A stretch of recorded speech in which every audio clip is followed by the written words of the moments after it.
por darnos la oportunidad, Señor, de estar aquí, aunque con todos nuestros dolores, Señor, pero aquí estamos, Padre.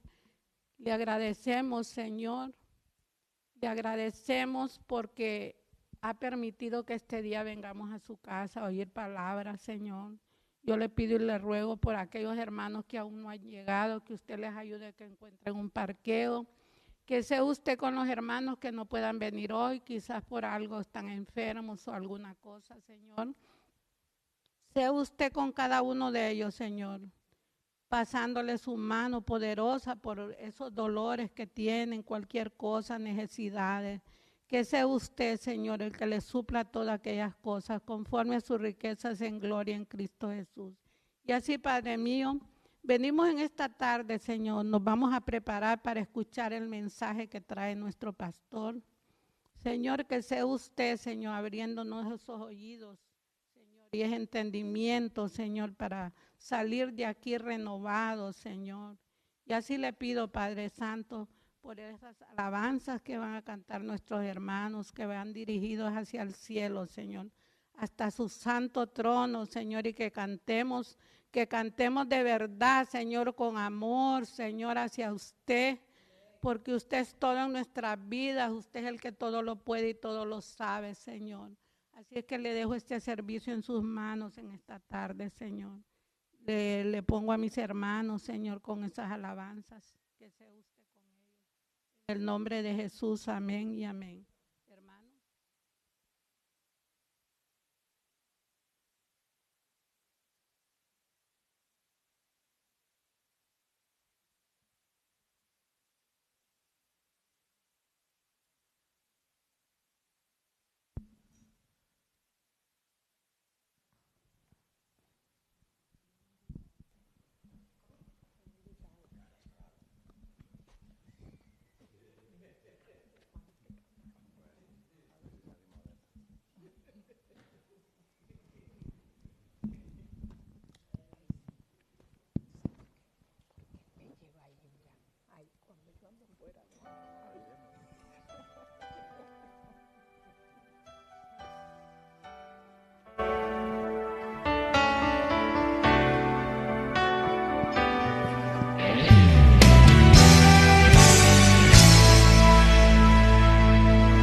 Nos has redimido para nuestro Dios.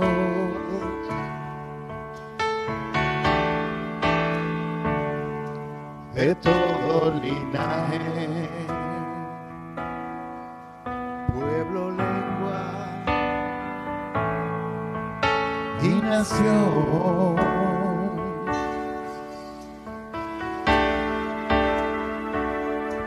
Nos has hecho reyes y sacerdotes para nuestro Dios.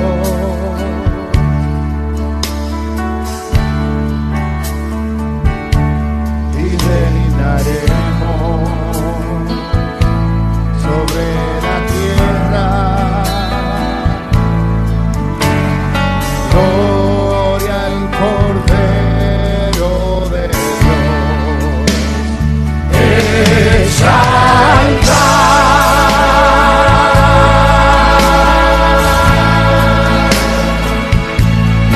al Cordero de gloria.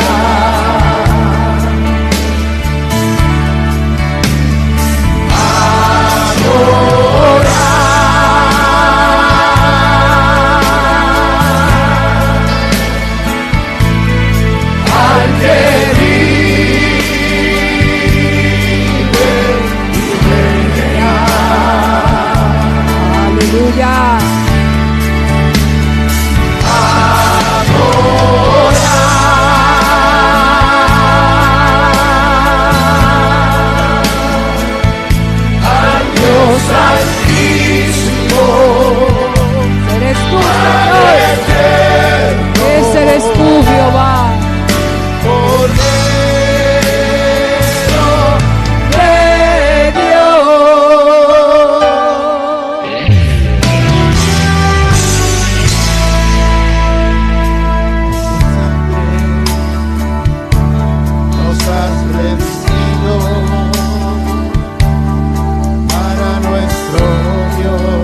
Dios.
Aleluya, aleluya, al que vive y reina. Exaltamos al que vive y reina. Gloria a Jesús, santo eres Señor, aleluya. Santo eres Señor. Te adoramos Jesús.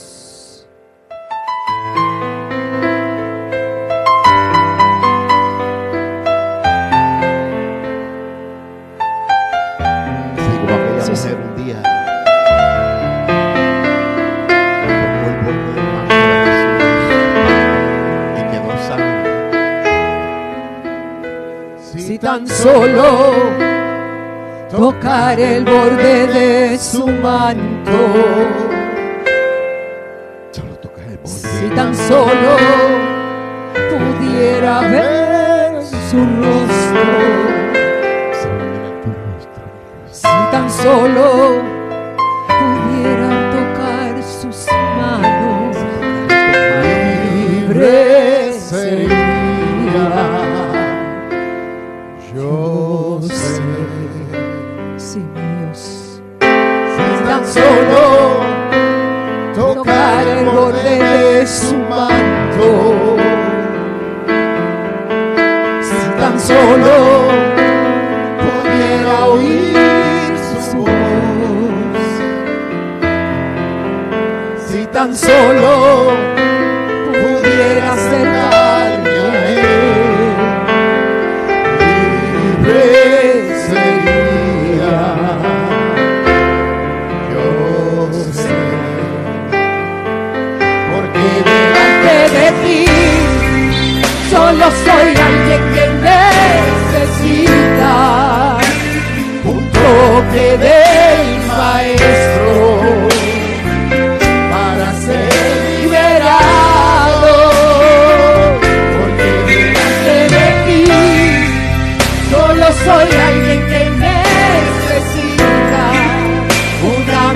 mirada de mi Salvador.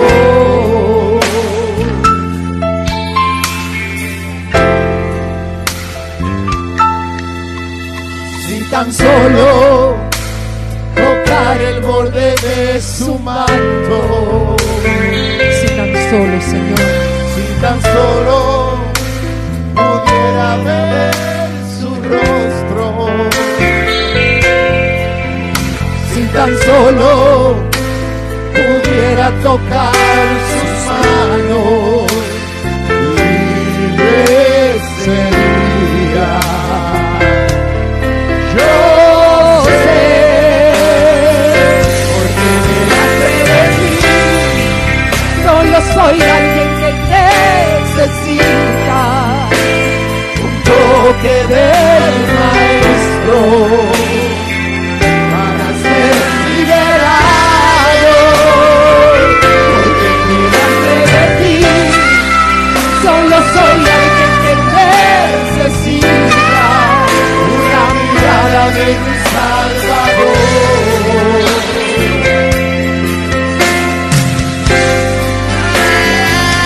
Porque delante de ti solo soy alguien que necesita un toque del Maestro para ser liberado. Porque delante de ti solo soy alguien que necesita una mirada de mi Salvador.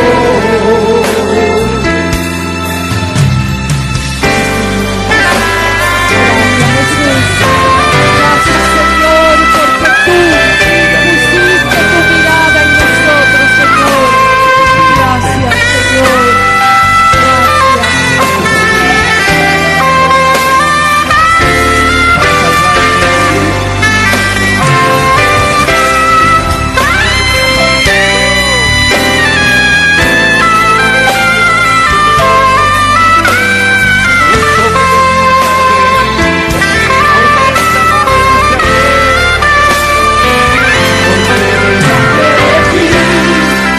Solo soy alguien que necesita un toque del Maestro para ser liberado. Delante de ti solo soy alguien que necesita una mirada de mi Salvador. Sí, Señor. Solo necesitamos un toque tuyo, Señor. Un toque tuyo, Señor. Aleluya. Gloria a su nombre. Aleluya. Gloria a tu nombre, Señor.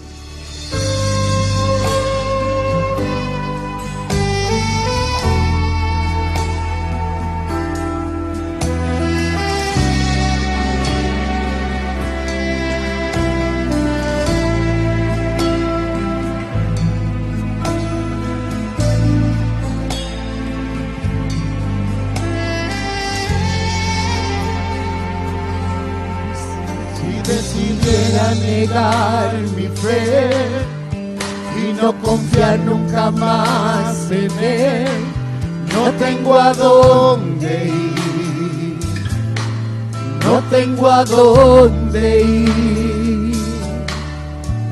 Si despreciara en mi corazón la santa gracia que me salvó, no tengo a dónde ir, no tengo a dónde ir. Convencido estoy que sin tu amor se acabarían mis fuerzas, y sin ti mi corazón sediento se muere, se seca. Aleluya. Cerca de ti yo quiero estar, de tu presencia no me quiero alejar. Aleluya. Cerca de ti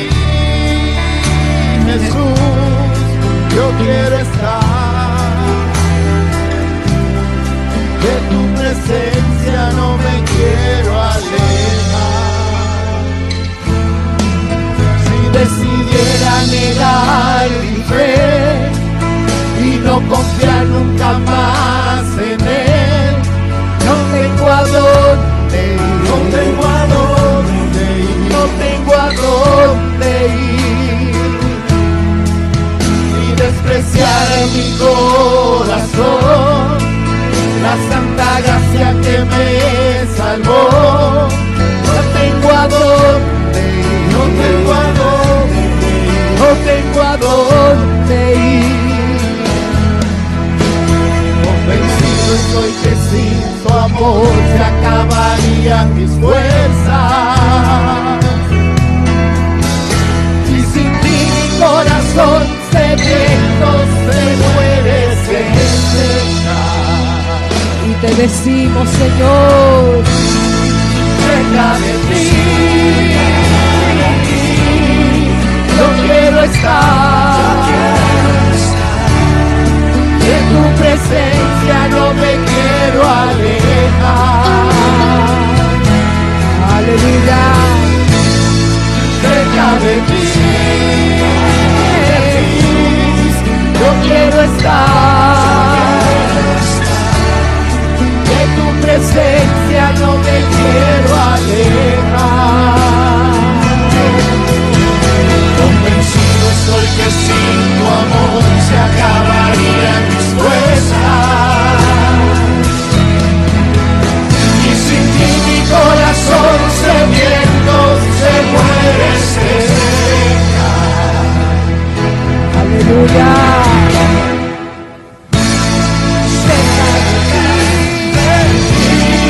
Yo quiero estar, de tu presencia no me quiero alejar.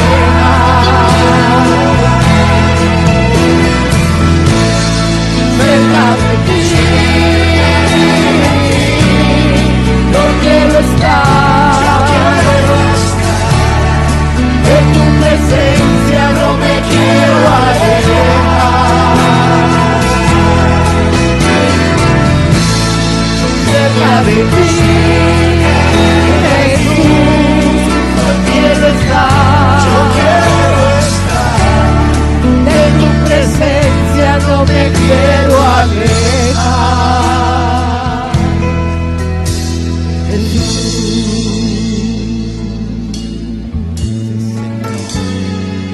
Aleluya. Demuéstralo La de gloria es presencia. tuya, Señor. Aleluya. Santo Demuestra eres, dónde tú Señor. estás, Padre Santo. Aleluya.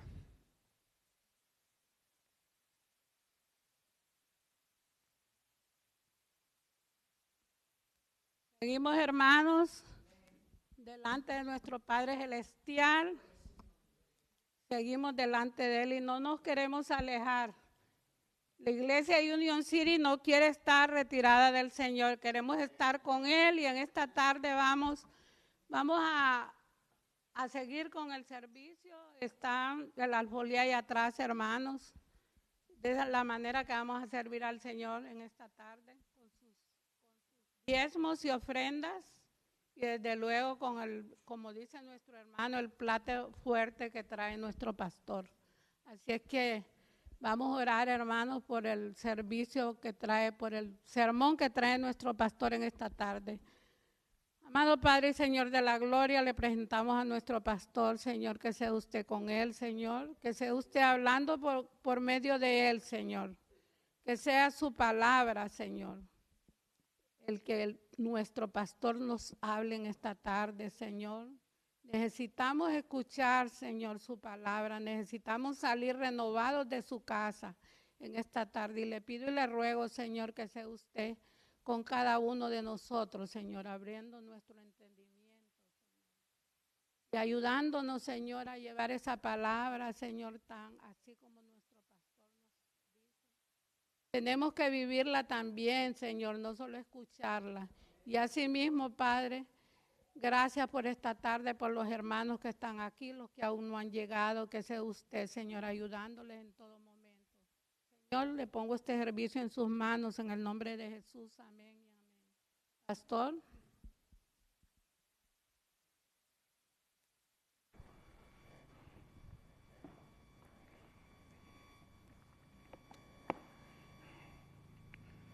Muy buenas tardes, mis hermanos, que el Señor les bendiga.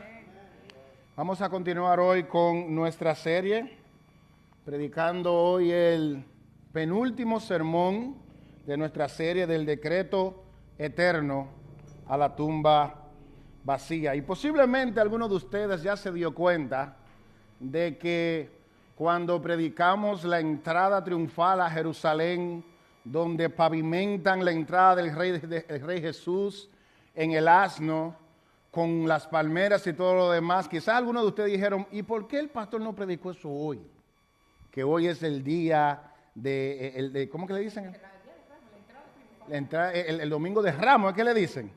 Mi hermano, coincidencialmente, o sea, ¿cómo se dice? No, intencionalmente no lo quise predicar hoy, porque es una especie de tradición que tiene las iglesias, ¿no? Y no está mal predicar la entrada triunfal el domingo de Ramos, en el día del domingo de Ramos, pero ya lo que ustedes tienen años aquí en la iglesia me conocen de que yo no soy muy partidario de seguir las costumbres religiosas. Por eso nunca he hecho en esta iglesia las 7 palabras, que no está mal hacerlas, pero a mí personalmente no me gusta hacerla, caer como lo que todo el mundo hace, sino más bien que vayamos al texto, veamos qué dice el texto y qué eso significa para nuestra vida en el día de hoy. En la serie yo he planificado que el día de hoy predicamos de la muerte de Jesucristo, por cierto. Eso que vamos a predicar hoy. Y el domingo que viene sí vamos a aterrizar con la tradición, que es el domingo de resurrección. Ahí sí soy culpable de la tradición. Vamos a predicar el domingo de resurrección. Entonces, quiero que sepan eso, mis hermanos, que no fue que me perdí en el calendario, sino que yo no sigo el calendario de la tradición. Aunque no es pecado seguirla siempre y cuando tengamos un corazón dispuesto a absorber lo que Dios tiene en su palabra para nosotros. El día de hoy yo voy a predicar bajo el tema El Rey muere en la cruz, consumado es. Y lo vamos a estudiar este texto, a predicar a la luz del Evangelio según Juan en el capítulo 19, versículos 17 al 30. Juan 19 del 17 al 30. Y vamos a leer la palabra del Señor para que veamos de qué vamos a estar predicando. Y él, cargando su cruz, salió al lugar llamado de la calavera, y en hebreo Gólgota, y allí le crucificaron, y con él a otros 2, uno a cada lado. Y Jesús en medio. Escribió también Pilato un título que puso sobre la cruz, el cual decía, Jesús Nazareno, Rey de los judíos. Y muchos de los judíos leyeron este título porque el lugar donde Jesús fue crucificado estaba cerca de la ciudad. Y el título estaba escrito en hebreo, en griego y en latín. Y dijeron a Pilato, los principales sacerdotes de los judíos, no escribas Rey de los judíos, sino que él dijo Rey de los judíos. Perdón, no escriba Rey de los judíos, sino que él dijo soy Rey de los judíos. Respondió Pilato, lo que he escrito, escrito está. Versículo 23, cuando los soldados hubieron crucificado a Jesús, tomaron sus vestidos e hicieron 4 partes, una para cada soldado. Tomaron también su túnica, la cual era sin costura, de un solo tejido de arriba abajo. Entonces dijeron entre sí, no la partamos, sino echemos suerte sobre ella a ver de quién será. Y esto fue para que se cumpliese la escritura que dice, repartieron entre sí mis vestidos y sobre mi ropa echaron suertes. Y así lo hicieron los soldados. Versículo 25, estaban junto a la cruz de Jesús, su madre y la hermana de su madre, María, mujer de Cleofas, y María Magdalena. Cuando vio Jesús a su madre y al discípulo a quien él amaba, que estaba presente, dijo a su madre, mujer, he aquí tu hijo. Después dijo al discípulo, he aquí tu madre. Y desde aquella hora el discípulo la recibió en su casa. Después de esto, sabiendo Jesús que ya todo estaba consumado, dijo, para que la escritura se cumpliese, tengo sed. Y estaba allí una vasija llena de vinagre. Entonces ellos empaparon en vinagre una esponja y poniéndola en un hisopo, se la acercaron a la boca. Cuando Jesús hubo tomado el vinagre, dijo, consumado es, y habiendo inclinado la cabeza, entregó el Espíritu. Oremos. Padre bueno, Dios poderoso y soberano. Señor, confiamos en ti, oh Dios, no por el expositor de la palabra, sino por la suficiencia de tu palabra, oh Dios. Que tú hables a nuestros corazones, que tú nos muestres, nos recuerdes, nos reavives, nos ayudes, Señor, a recordar, Padre Santo, el gran significado que tiene que el Rey de Gloria murió intencionalmente en la cruz para que pecadores como todos nosotros puedan venir a Cristo en arrepentimiento y fe y recibir como regalo gratuito por medio de la fe el perdón de pecados y el regalo de la vida eterna. Señor, habla a nuestros corazones. Si hay algunos, Señor, que todavía están en muerte espiritual, oh Dios, tráelos de muerte a vida por tu palabra, oh Dios. Ten misericordia de ellos, oh Dios, y que esta palabra tenga el efecto que ya está supuesta a producir en cada uno de nuestros corazones. Gracias, Padre amado. En Cristo Jesús oramos. Amén. A mí me llama la atención sobremanera que cada año, con una puntualidad admirable, millones y millones de personas alrededor del mundo que tienen al menos un pequeño conocimiento del acontecimiento de la muerte de Cristo en la cruz, abarrotan las iglesias, aunque sea por una vez al año. Aunque sea una vez al año, ellos van a la iglesia. Se arrodillan posiblemente en otros lugares frente a estatuas, se encienden velas, doblan sus rodillas y oran y proveen pleitesía y adoración a estatuas de Cristo ensangrentado en una cruz. Y nuevamente, a la iglesia van muchas personas, más que otro domingo, no necesariamente hoy, sino más bien el domingo de resurrección, a pagar sus tributos, a ponchar en el año, como yo le llamo, por si acaso, ¿no? Porque eso es lo que hace la cultura, ir a la iglesia en Navidad y ir a la iglesia el domingo de resurrección. Nunca me olvidaré de una frase del pastor Eliezer, que él dijo una vez: en Navidad le celebramos el cumpleaños a Jesucristo y en Semana Santa lo matamos y lo resucitamos. Y vuelve lo mismo, todos los años lo mismo, todos los años.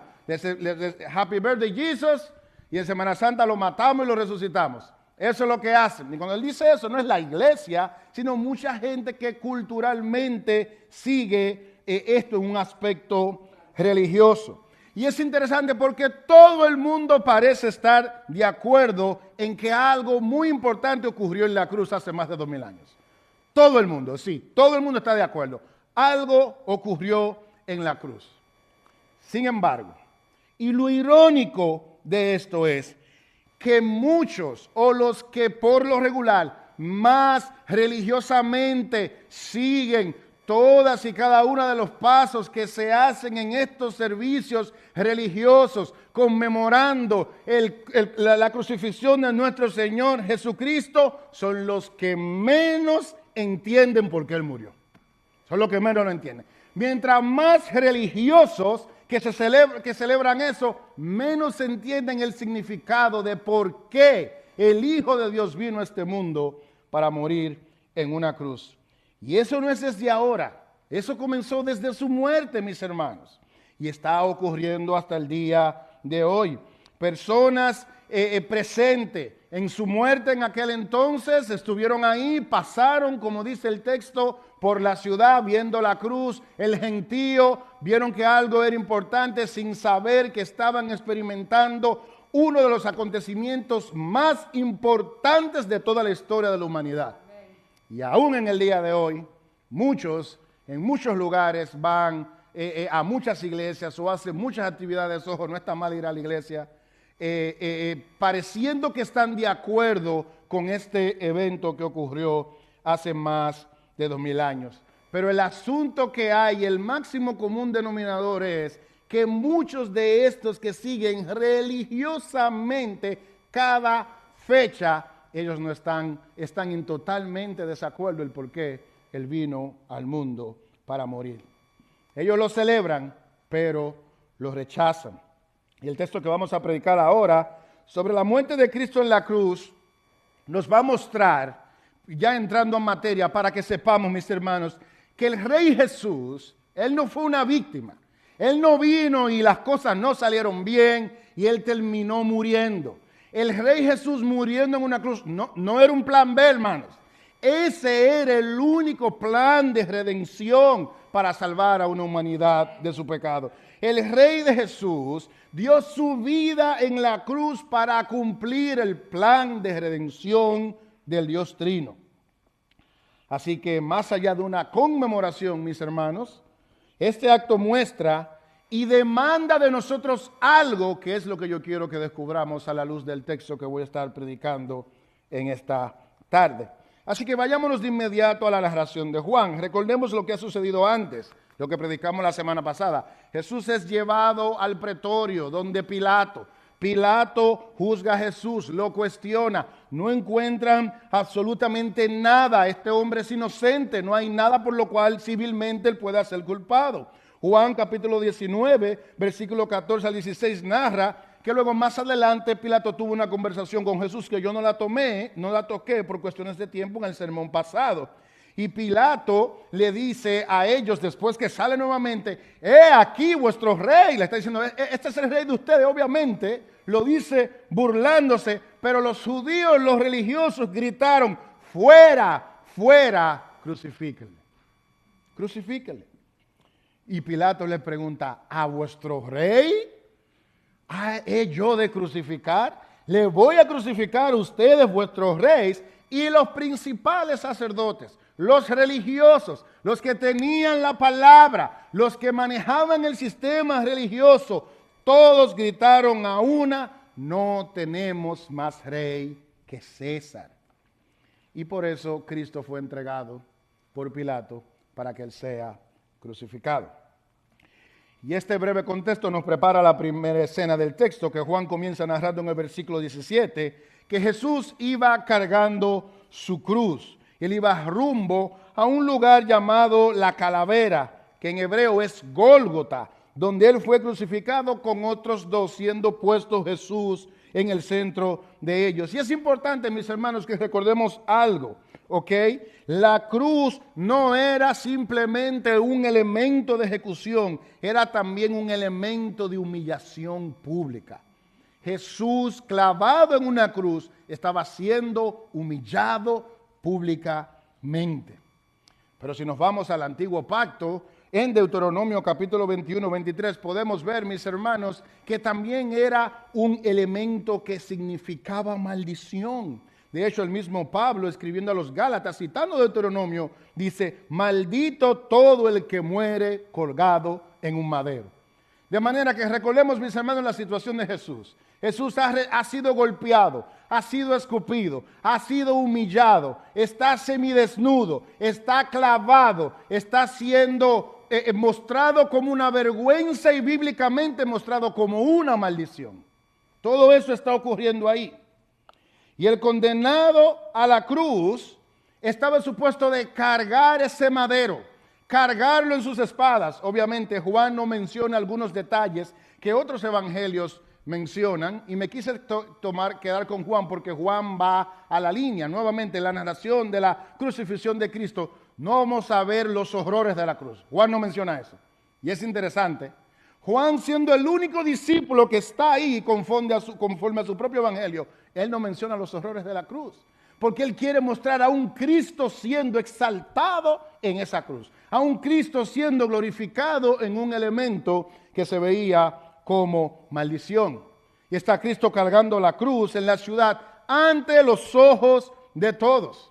Y al cargar esa cruz, al cargar ese madero rumbo al lugar donde él sería crucificado, estaba enviando un mensaje a todos los que veían. Y ese mensaje era, este que carga la cruz no es digno de vivir entre nosotros. Pero Juan no lo describe de esa manera. Nuevamente, la forma como el Espíritu Santo inspira a Juan a escribir los hechos no está mal como lo escriben los demás, pero el Espíritu Santo tomó a Juan como instrumento para que uno no se enfocara en la parte fuerte y gráfica, sino más bien en que toda la narrativa podamos ver un Cristo exaltado en la cruz. Y eso es lo interesante de este texto, y por eso quise tomar esto para predicarlo.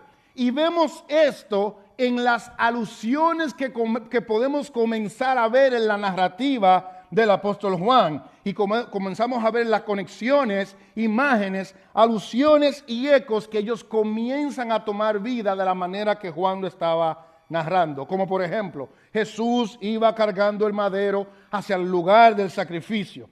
Y esto nos conecta inmediatamente en el Antiguo Testamento. Cuando el hijo de Abraham, Isaac, el hijo que Dios le dio, el hijo de la promesa, cargó la leña en su propio hombro, la leña que se utilizaría para él ser sacrificado. 2 hijos, 2 montes, 2 maderos. Pero Abraham detuvo el cuchillo, mis hermanos, porque Jehová había proveído un sustituto. ¿Y saben cuál era ese sustituto? Aquel que estaba cargando el madero para ser crucificado. Ese era el sustituto. La cruz donde se derramaría la vida por la ofrenda del pecado de Isaac, de Abraham, de Jacob y de todos aquellos que vengan a él en arrepentimiento y fe. Así que vemos esa conexión inmediata que hace el apóstol Juan con la Escritura. Y continúa él narrando en el versículo 18, y allí le crucificaron y con él otros 2, uno a cada lado. Quiero insistir, hermanos. Dice, y allí le crucificaron. Y nuevamente, si no tuviéramos la data de los demás evangelios, no entendiéramos el sufrimiento de Jesús. Porque Juan lo omite totalmente. Y me llama la atención que Juan está ahí, pero Juan no lo menciona. Los demás lo mencionan, pero Juan no lo menciona. Y él fue crucificado, Juan dice, él fue crucificado. Fue crucificado cumpliéndose lo que había escrito el profeta Isaías cuando dijo en Isaías 53:12, fue contado con los pecadores. El Rey de Gloria, el Rey de Jesús, clavado en una cruz al lado de 2 criminales, él padeciendo como si fuera un criminal. Juan también narra en esta escena que Pilato le puso un título en la cruz, el cual era Jesús Nazareno, Rey de los judíos.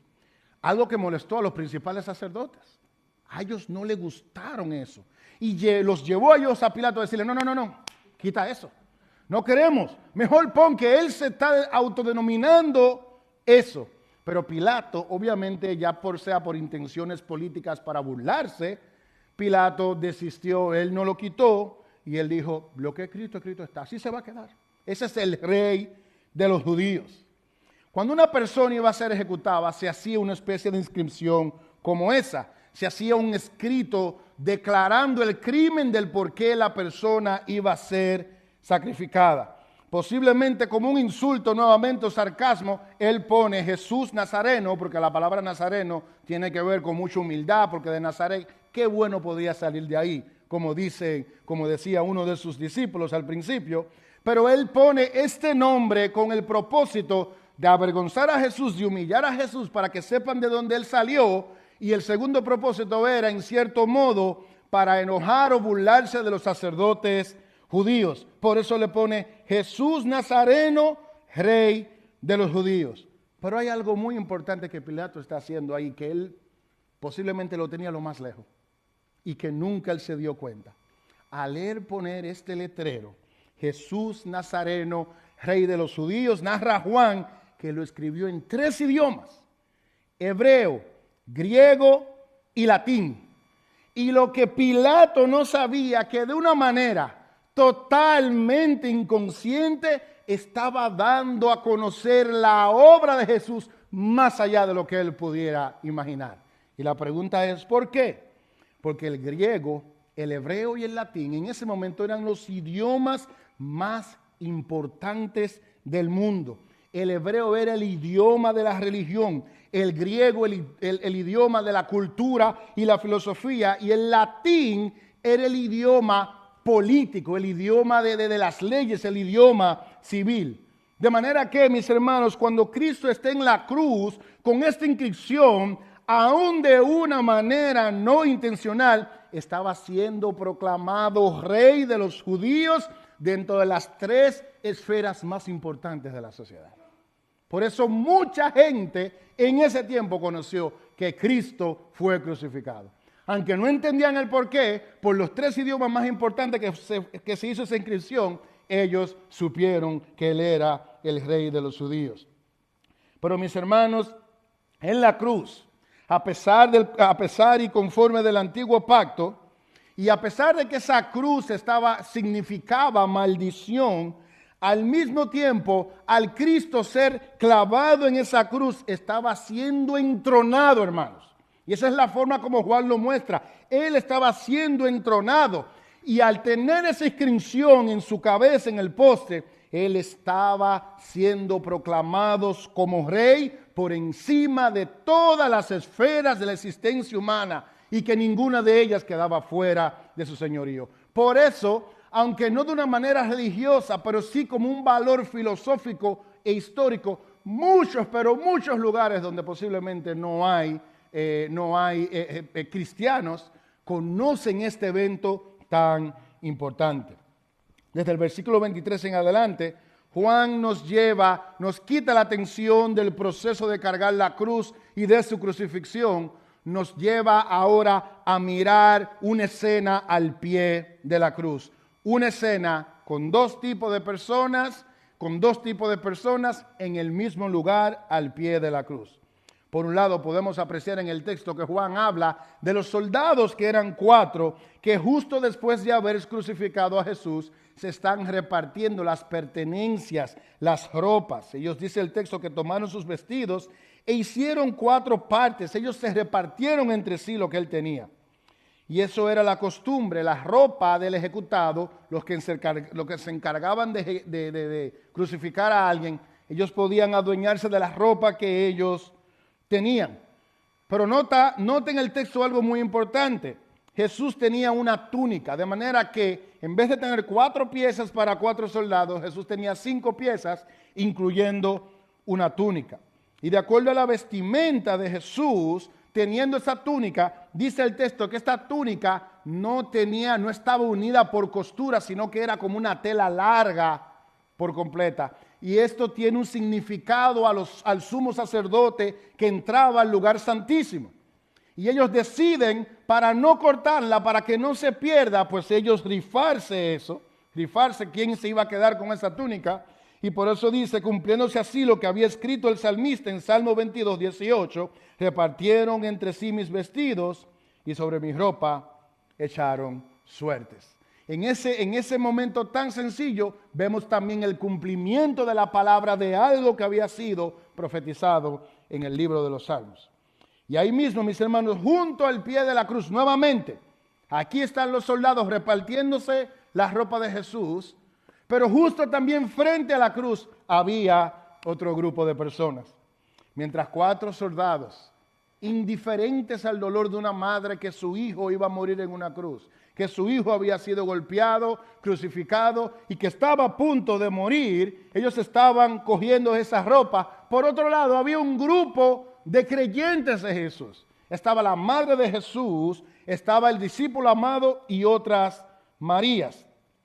Y pensemos en esta escena, mis hermanos, es importante. Jesús ya crucificado, Él no ha muerto, pero Él está en la cruz, Él está consciente, está semidesnudo, Él tiene golpes por doquier y las pocas pertenencias que Él tenía están siendo rifadas, están siendo cogidas por aquellos que lo clavaron en el madero, conforme a las reglas de aquellos soldados que ejecutaban a los criminales.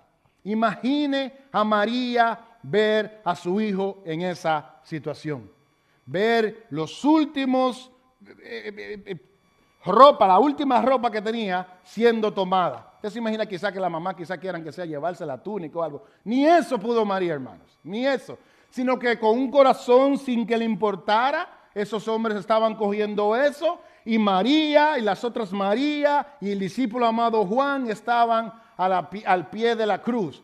Dos grupos de personas con enfoque totalmente diferente. Y ahí se cumple lo que Simeón le había dicho a María en Lucas 2:35 cuando le dijo, y una espada traspasará tu misma alma. Y a esto se refería al dolor que como madre ella iba a experimentar al ver su hijo clavado en una cruz. Pero narra Juan algo muy interesante. A un Cristo clavado en la cruz, Juan narra que él mira a su madre.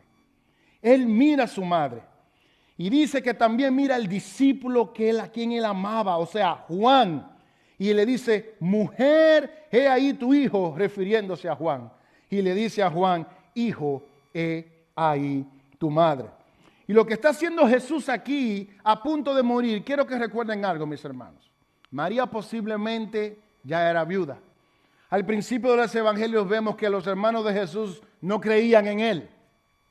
Imagínense en el contexto, una viuda sin un hijo varón que está a punto de morir, es una mujer totalmente vulnerable. Y ahí tenemos a Cristo proveyendo cuidado para su propia madre, encomendándosela al discípulo que él amaba. Y dice el texto, mis hermanos, que inmediatamente desde este mismo día Juan la recibió en su casa. Y nuevamente, mis hermanos, eso nos muestra la humanidad de Jesucristo, él clavado en una cruz, con todo el dolor que tenía, ve a su madre sufriendo y provee a favor de ella. Y nuevamente dice el versículo 27, desde aquella hora el discípulo la recibió en su casa. Y lo que la historia dice, mis hermanos, es que ya ella no era una mujer simplemente viuda y sin hijos. Ella tenía otros hijos, pero no estaban en el picture aquí, sino que ya era una mujer que iba a ser cuidada por el discípulo amado.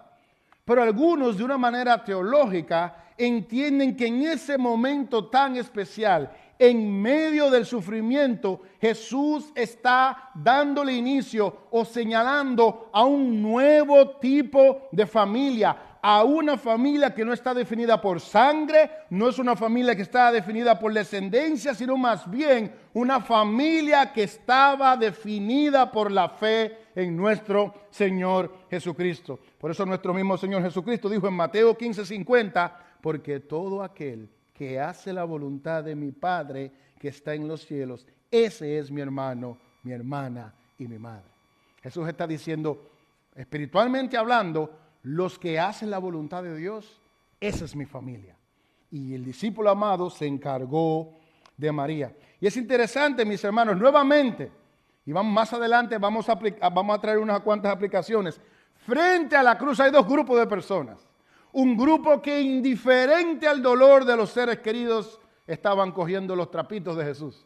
Y por el otro lado tenemos las personas que tienen un corazón roto por la muerte de Jesús, justo frente, mirando al Cordero de Gloria. Y finalmente, Juan nos lleva al clímax de la historia, uno de los momentos nuevamente más importantes de la historia de toda la humanidad. Hermano, usted puede leer todas las enciclopedias que usted quiera. Y los hombres, nosotros, cuando escribimos, vamos a encontrar grandeza en muchísimos lugares. Pero créame, mi hermano, mi hermana, que por la palabra le digo que uno de los momentos más importantes es este. Y es cuando la redención alcanza su cumplimiento máximo. Narra Juan en el versículo 28. Después de esto, sabiendo Jesús que ya todo estaba consumado, dijo para que la escritura se cumpliese, tengo sed. Hay un detalle que Juan, inspirado por Dios, está narrando en esta parte.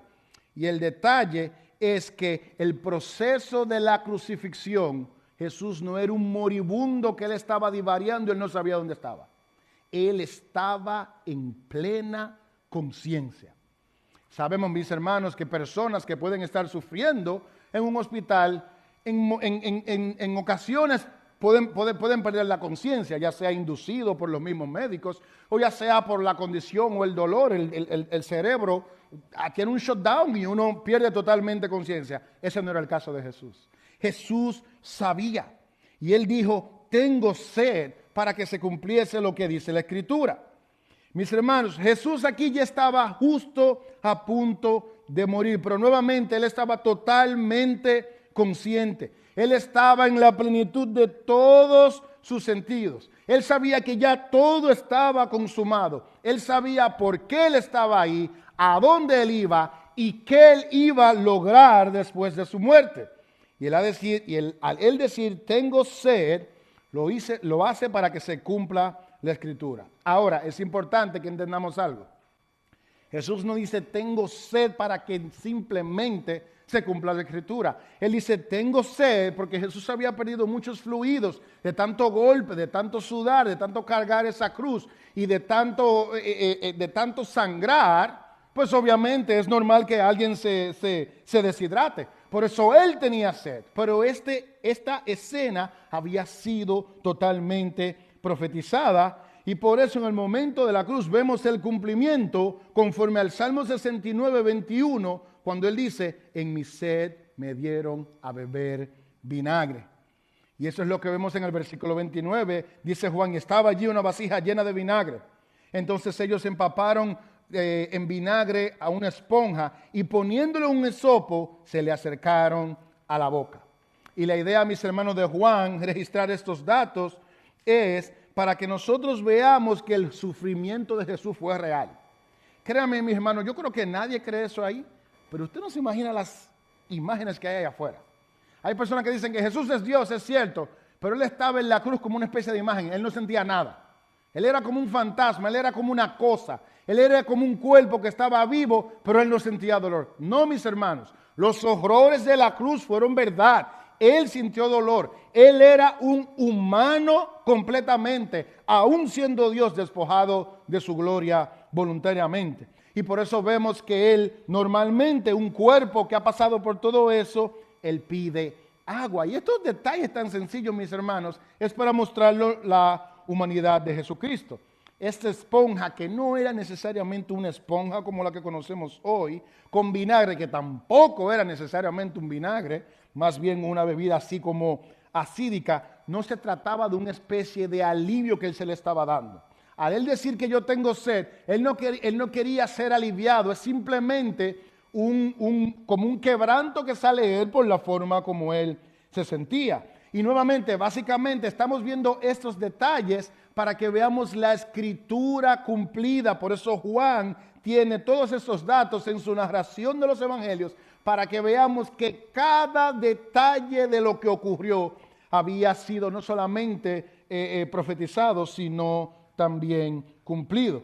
Y así esto lo vemos de una manera más clara y contundente en el versículo 30, donde toda la escritura se está cumpliendo, cuando dice, cuando Jesús hubo tomado el vinagre, dijo, consumado es. Y ahí él muere. Y la palabra expresada por Jesús aquí, hermano, ha sido de mucha controversia. Consumado es la palabra en griego que todos ustedes conocen, tetelestai. Esa fue la palabra que dijo Jesús, una sola palabra, tetelestai. Y básicamente es un verbo que denota de que algo que fue cumplido en un 100%, pero que tiene un impacto para toda la eternidad. Ahora la pregunta es, consumado es, o tetelestai, ¿qué es lo que él ha completado?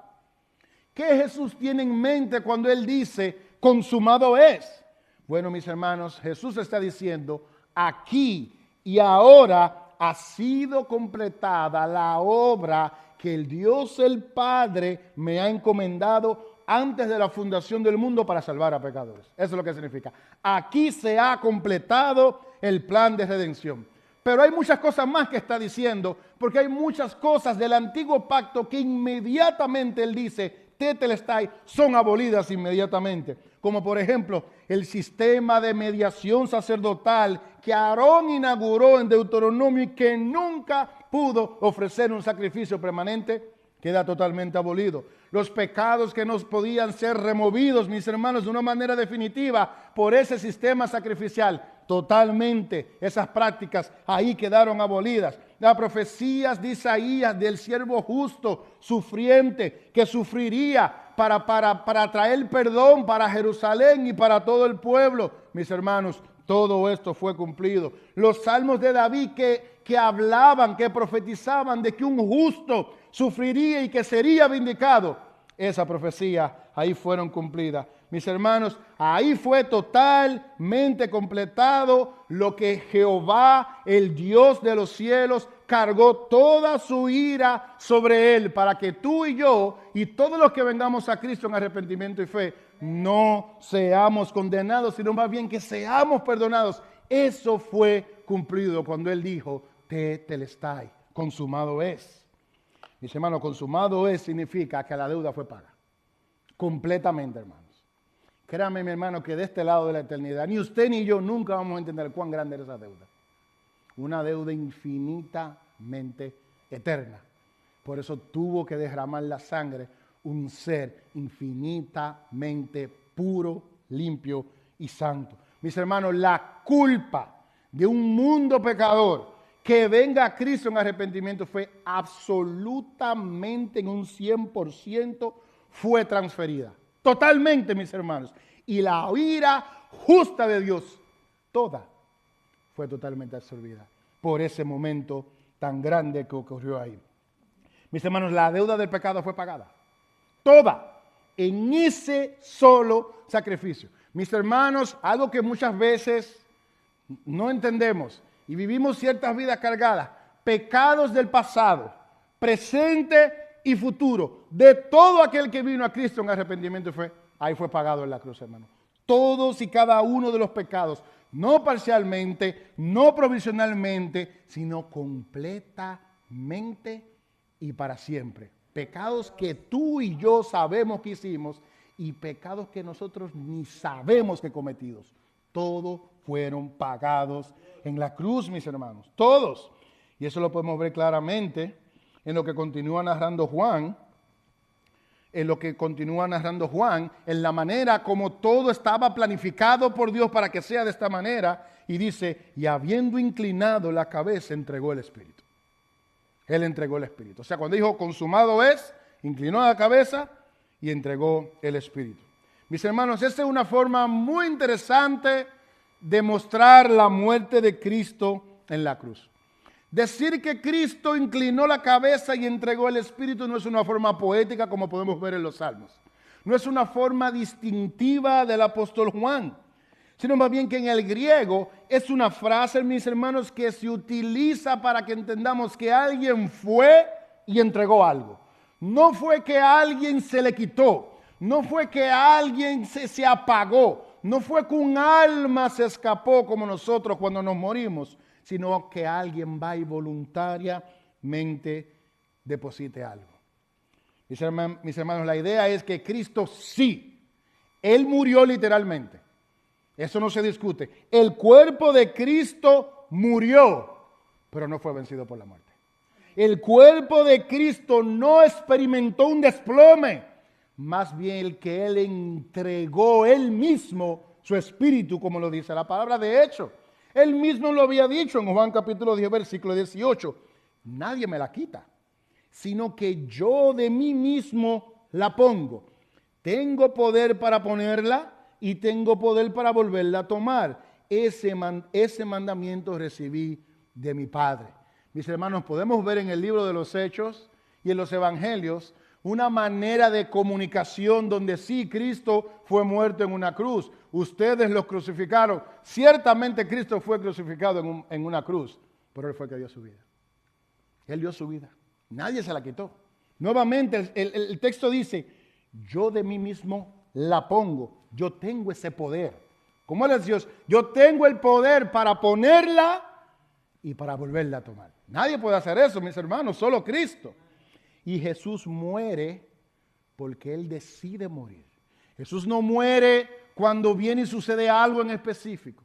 Jesús no muere por una situación X o F, sino que Él muere conforme al plan de redención cuando Él mismo decide dar su vida. En el momento que Él decide, Él da su vida. Y esa es la gran diferencia, mis hermanos, de un mártir y de un salvador.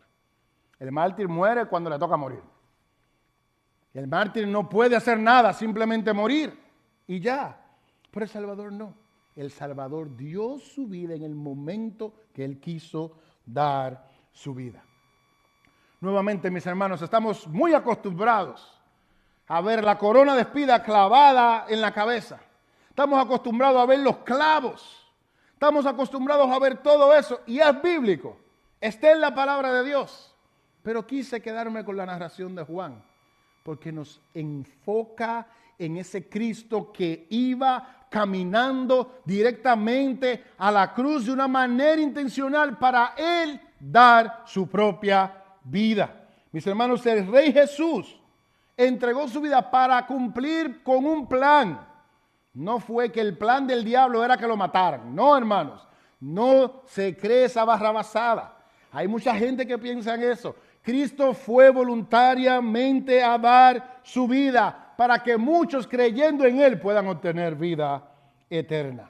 Y hermanos, y usted y yo la obtenemos gratuitamente por medio de la fe. Heredamos la vida eterna y el perdón de los pecados a todo aquel que viene a Él en arrepentimiento y fe. Así que para terminar, mis hermanos, permítanme traer algunas aplicaciones que podemos traer en este texto. Mis hermanos, porque mi deseo como pastor no es que nos pase como la gente de allá afuera, que celebra el domingo de Ramos, busca la palmita y busca la cosita, y el domingo cantamos felices, resucitó, y seguimos en lo mismo.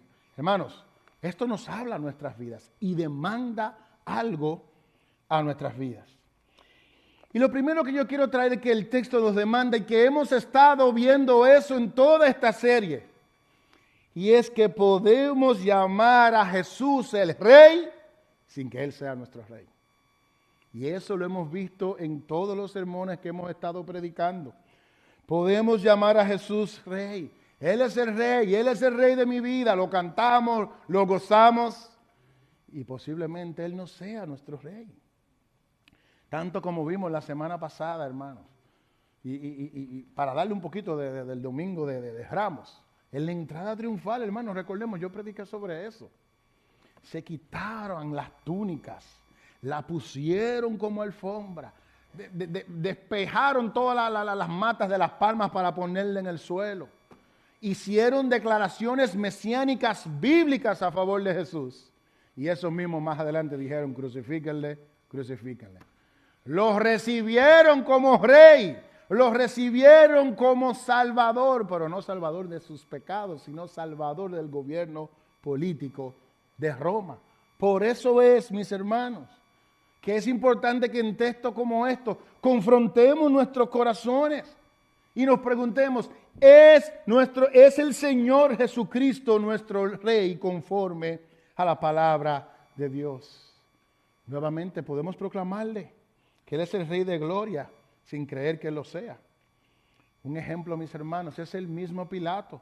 Él escribió unas tablas con la verdad, la clavó en la cruz y él no creía en Jesucristo. El mismo Señor Jesucristo dijo en Lucas 6:46, ¿por qué me llamas Señor, Señor, y no haces lo que yo digo? ¿Por qué? De manera que muchos pueden llamar, sí, Él es el Señor, sí, Él es el Rey, pero verdaderamente Él es nuestro Rey. Nosotros cantamos de ese Rey, predicamos de ese Rey, testificamos de ese Rey, pero debemos de preguntarnos a la luz de este texto, Él es verdaderamente nuestro Rey. Segundo, ¿qué nos muestra la crucifixión de Jesús? Segundo, y aún más impactante, al menos para mí, que aún al pie de la cruz, mis hermanos, pueden haber dos tipos de personas. Próximo a la cruz, ahí, al pie de la cruz, pueden haber dos tipos de personas. Recordemos el texto. Estaban los soldados cerca de la cruz, ahí mismo, donde el Rey de Gloria había sido crucificado. ¿Pero qué ellos estaban haciendo? Repartiéndose las ropas, hermano. Repartiéndose las ropas. Justo frente a ellos ocurriendo la obra más significativa del mundo. Se estaban lucrando del sacrificio de Jesús. Mientras que las mujeres y Juan estaban mirándole de frente, presentes sin ellos poder hacer nada. Y por eso, mis hermanos, en ese texto podemos ver que aún cerca de la cruz pueden haber personas de frente a la cruz, ¿ok? Viendo a Jesús crucificado en la palabra para contextualizarlo. Pero otros, mis hermanos, pueden estar cerca de la cruz, pero estando de espaldas y lucrándose de lo que el Evangelio ofrece. Mis hermanos, y por eso debemos de preguntarnos, ¿a qué grupo yo pertenezco? ¿A qué grupo yo pertenezco? Yo soy de aquellos que voy a la iglesia, y me gustan las canciones, posiblemente me gusten las prédicas, me gusta lo que hacemos, eso es lo que yo hago porque mi familia, mi mamá, mi abuelo, mi abuela, mi tatarabuela iba a la iglesia y por eso yo voy a la iglesia. Yo tengo que ir a la iglesia porque yo soy de la iglesia. Pero ¿estás tú de frente a la cruz. ¿Es Jesucristo tu Rey? ¿O eres aquellos que verdaderamente estás de frente a la cruz y reconoces al Señor Jesucristo como tu Señor y Salvador? Nuevamente, mis hermanos, y nunca voy a insistir en esto demasiado, todos estos textos muestran las mismas verdades una y otra vez que nos deben de confrontar tanto a ti como a mí. Él es el Rey de gloria. Mis hermanos, ¿sabe por qué esto hay que considerarlo? Porque muchas veces tenemos la creencia que ser parte de un grupo y de venir a la iglesia ya, eso nos va a perdonar nuestros pecados. Pero mi hermanos, el saber dónde verdaderamente estamos parados está la diferencia de lo que es eterna salvación delante de la presencia de Dios y eterna condenación, experimentando la ira de Dios en el infierno, hermanos. Por eso, preguntémonos, ¿dónde estamos parados? ¿O yo soy de los soldados o yo soy del grupo de Juan y María? ¿Dónde estoy parado? Porque la proximidad a la cruz o la proximidad a la iglesia no significa nada. No significa nada. El apóstol Pablo le dijo a la iglesia en Corintios, 2 Corintios 13:5, examinaos a vosotros mismos si estáis en la fe. Probaos a vosotros mismos. Probemos nuestra fe. La prueba no es en ir a la iglesia, hermano. Es el Señor, mi Salvador. He venido a Cristo, me encuentro yo delante de Jesús, confesando mis pecados, viéndome a mí mismo insuficiente para ser salvo, pero derramando mi alma y toda mi confianza y mi fe, sabiendo que mi confesión de pecado me da y mi fe en el Señor me da el perdón de los pecados y la vida eterna. ¿Dónde estoy parado? ¿Dónde yo estoy parado? Si yo me muero ahora mismo, y por si acaso esto no va a suceder, pero síganme. Si yo me muero ahora mismo y me preguntan allá, ¿por qué tú tienes que entrar? ¿Cuál va a ser tu respuesta? ¿Tu respuesta va a ser porque yo iba a la iglesia siempre? ¿Tu respuesta va a ser porque yo predicaba todos los domingos? ¿Porque yo predicaba, yo enseñaba? ¿Será mi respuesta porque yo soy pastor? Hermano, eso no impresiona al Señor. Eso no le impresiona. Es si yo soy un discípulo de Cristo, si yo verdaderamente he venido a Él en arrepentimiento y fe. Nuevamente, ¿dónde estoy parado ante la cruz? Tercero, ¿qué nos muestra la crucifixión de Cristo? Mis hermanos, algo muy sencillo. Y a esto yo le llamo lógica religiosa. Mis hermanos, si detalles tan pequeños como ropas repartidas, ¿ok? El decir que Jesucristo tenía sed, bueno, detalles tan pequeños como esos cumplidos al pie de la letra, cuanto más las demás profecías de más impacto no serán cumplidas, mis hermanos. Lo que dice este libro es verdad, hermanos.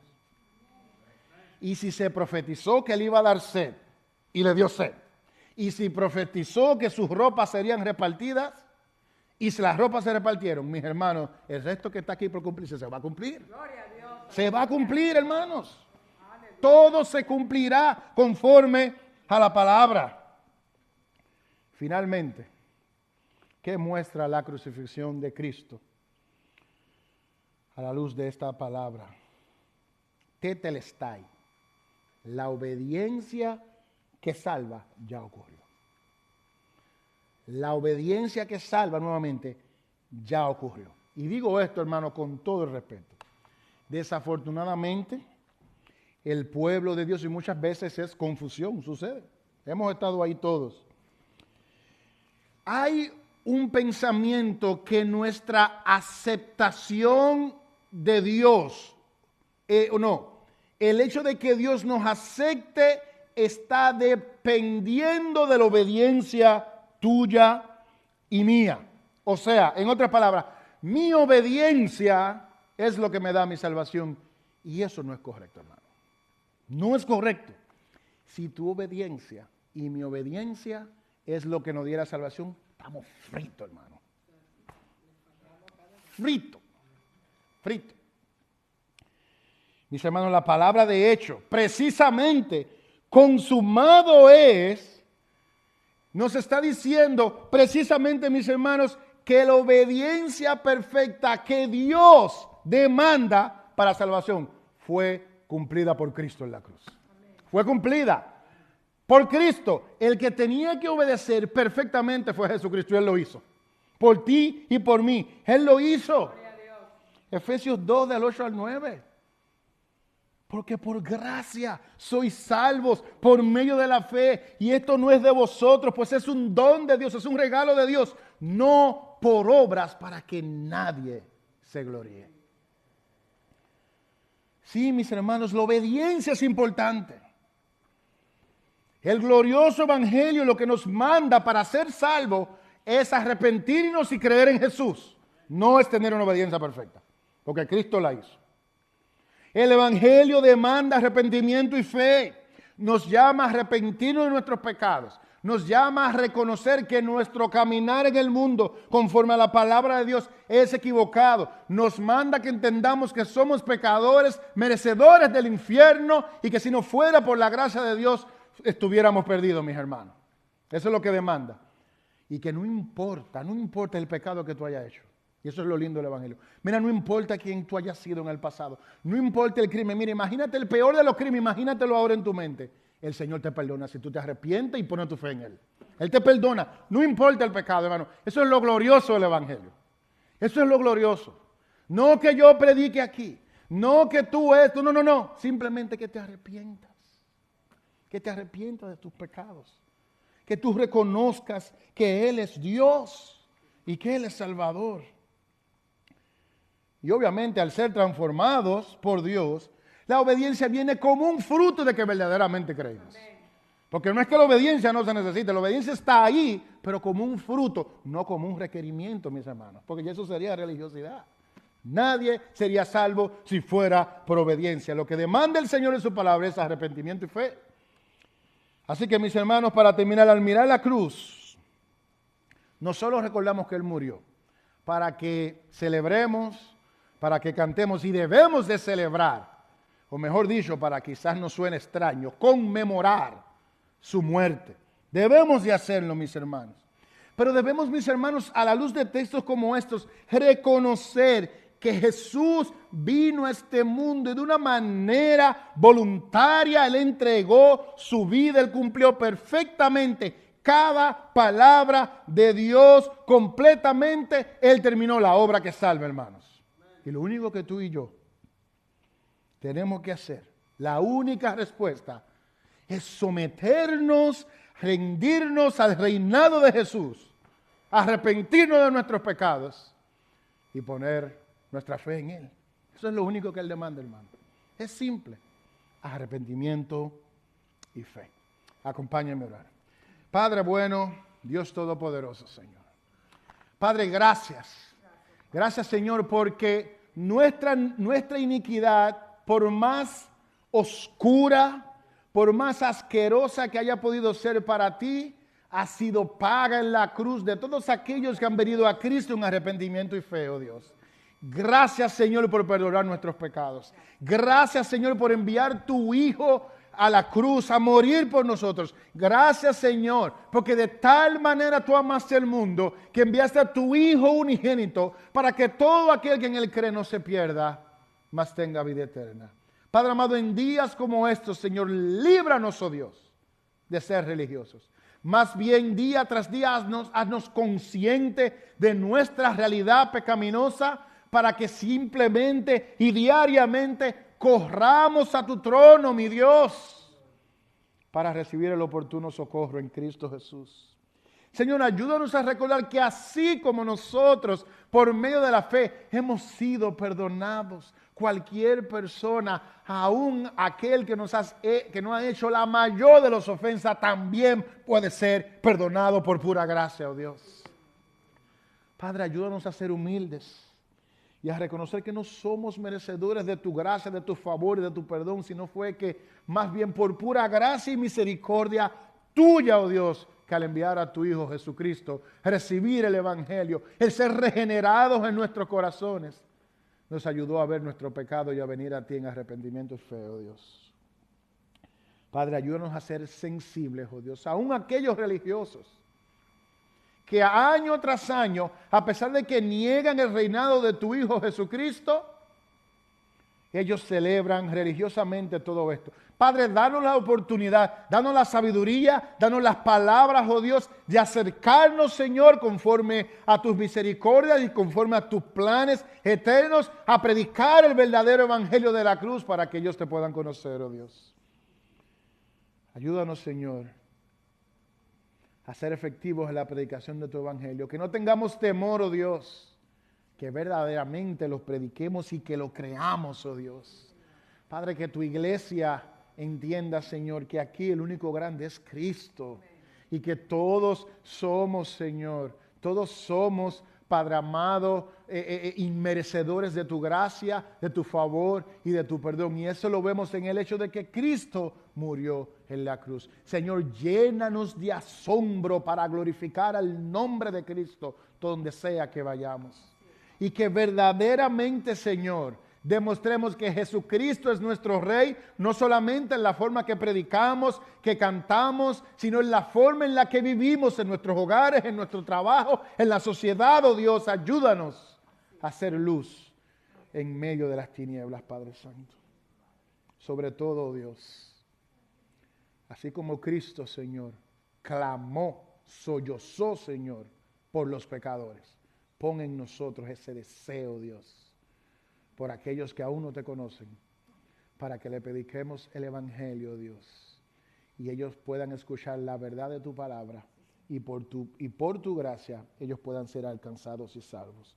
Gracias, Padre, por tu iglesia. En Cristo Jesús te pedimos estas cosas. Amén y amén. Que el Señor le bendiga, hermanos. Vamos a cantar para terminar, mis hermanos. Grupo de adoración.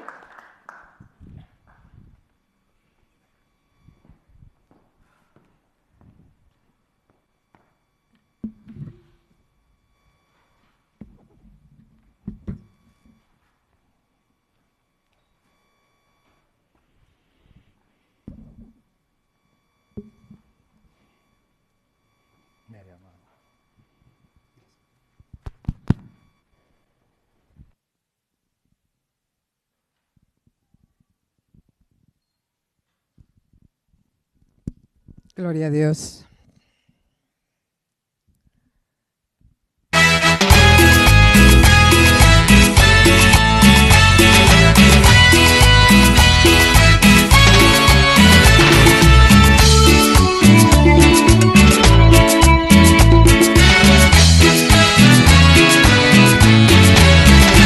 ¿Dónde está el Espíritu de Dios? Hay libertad, hay libertad. ¿Dónde está el Espíritu de Dios? Ahí siempre hay libertad. Libertad, libertad, libertad, libertad. ¿Y dónde está el Espíritu de Dios? Ahí siempre hay libertad. ¡Aleluya! ¿Dónde está el Espíritu de Dios? Hay libertad, hay libertad. ¿Dónde está el Espíritu de Dios?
vida.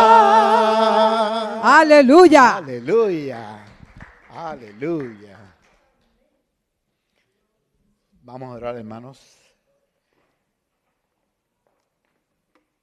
Padre Santo, una vez más, gracias, Señor. Gracias por tu presencia. Gracias por tu palabra. Gracias, mi Dios, porque ese gran sacrificio que tú hiciste aquel día, en aquella cruz, hoy, Señor, es lo que nos tiene aquí, Señor, presentes, lo que nos tiene aquí, Señor, pensando de que somos salvos, pensando, Padre Santo, de que nuestro mañana, nuestro futuro ya está establecido, Padre Santo. Y gracias a ti, Señor, todo va a estar bien. Todo va a estar bien. Gracias, mi Dios, porque por tu gran sacrificio, hoy somos salvos. Por tu gran sacrificio, Señor, nuestras familias son salvas. Y los que aún quedan, mi Dios, que renuncian de ti, Padre, esperamos, mi Dios, que tú tengas misericordia de ellos también, Padre Santo, y los traigas a redil también, Señor. Para que así en familia todos podamos disfrutar, Señor, de esa gran fiesta, de esa gran boda, Señor, del Cordero. Así que, mi Dios, ahora pedimos que nos lleves a nuestros hogares con bien, sin problemas, sin accidentes, Señor. Que el resto de esta tarde, Señor, la podamos disfrutar en familia, mi Dios. Agradecidos, llenos de tu espíritu, con gozo, con esperanza, Señor. Y que el día de mañana, mi Dios, ya tú te encargarás de lo demás. Así que, Señor, todo está, Señor, en tu control. Te damos las gracias, mi Dios. Te pedimos esto en el dulce nombre de Cristo Jesús. Amén. Estamos despedidos, hermanos.